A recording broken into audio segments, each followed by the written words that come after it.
Welcome to this week's video blog. In this week's video I'll be showing you how you can drive masses of free traffic to your website using presentation slides. Now, PowerPoint presentations or keynote presentations if you're using a Mac are one of the least talked about tactics to drive masses of free traffic to your website using presentation websites. Not only are presentations a great way to display information, but people also enjoy watching and interacting with them.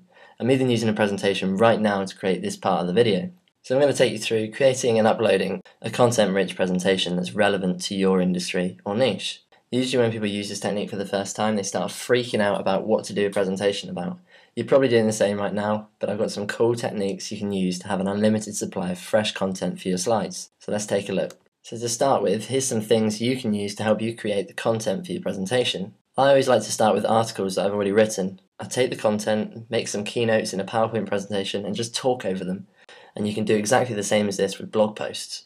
It works really well. Ebook content is also very good. If you've ever released an ebook, you can take a chapter or maybe something smaller, just a section, even create a slide presentation about it. It's really quite easy to do. But my favourite way has to be using video.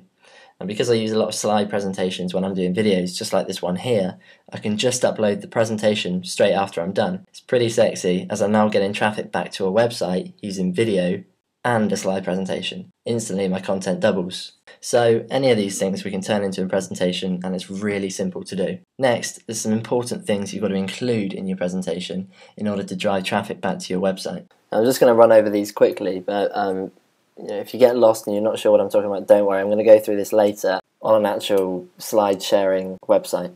So you must make sure you include keywords in your title. So the keywords that you're trying to rank for to bring people back to your website, it's a perfect opportunity to get a little bit of SEO juice out of that. Images, banners, link to your website. Make sure you break up the text with these things.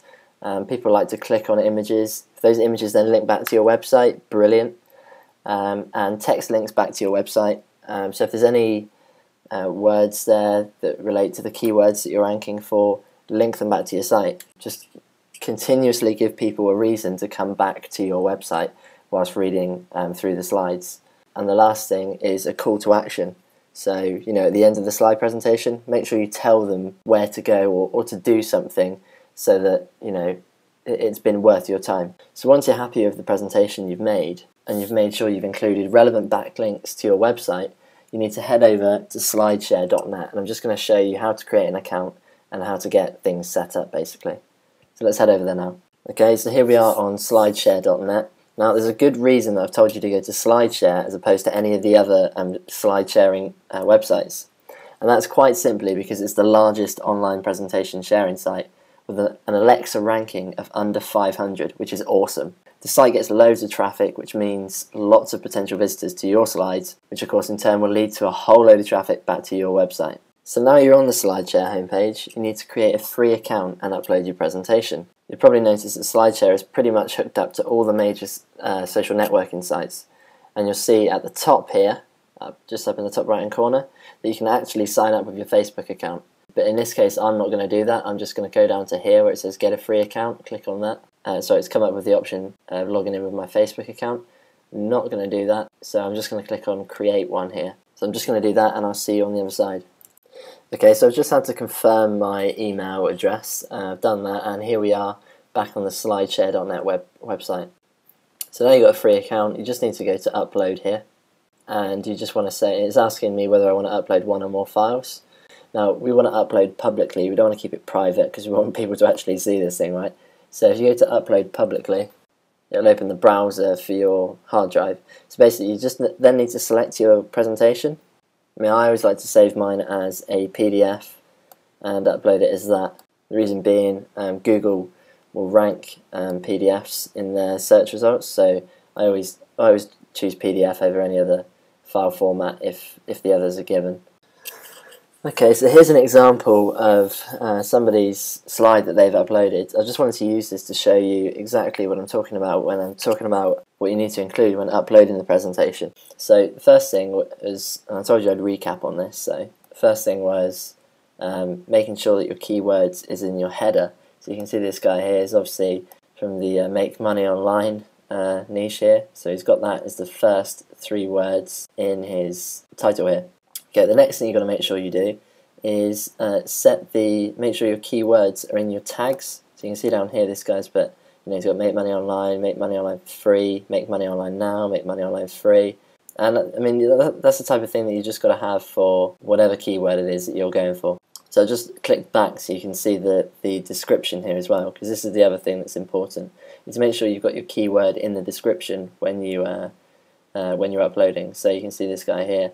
He's got to learn how to make money online. So you can see again, keyword in the description, and also some link juice there back to his website where he's clearly driving the traffic, right? So just go back in. Another thing that's really important to do, and not many people do this, so this will actually put you, ahead of the competition, is before you even upload the presentation, make sure you saved it on your local disk as the keyword that you're going for in the title, just as if you would if you were blogging or uploading video content. That type of stuff is the kind of thing that sets you apart from everybody else. And the last thing, I guess, is you can also leave a comment under the video with your keyword in, just for that added bit of SEO juice. So once you've done that, that's your first slide presentation uploaded to a slide sharing network. Now, I know what you might be thinking. Yeah, that's great and everything, but who the hell sits on their computer searching through slide sharing networks, right? And don't get me wrong, the question is valid. You remember me saying just a moment ago about SlideShare having an Alexa ranking of under 500? That's why we're building links back to your website from here. Search engines love it, and by doing this, you will get indexed in the search engines fast. And as I've already mentioned, not many search engine optimizers are aware of this strategy, so implement this now whilst the competition is low. Okay, so after you're done uploading to SlideShare.net, make sure you head over to these other slide sharing networks, myplic.com, authorstream.com and sliderocket.com, and I'll post the links below this video so that you can click straight through to them. And once you're on those sites, do exactly the same as you've done on slideshare.net. They're not as big as SlideShare, but they definitely serve the same purpose. I hope that you found this of value and you can see the power of implementing this technique into your own online marketing strategy. Thanks for watching, and as always, if you have any comments, questions or feedback, all are welcome in the comment box below.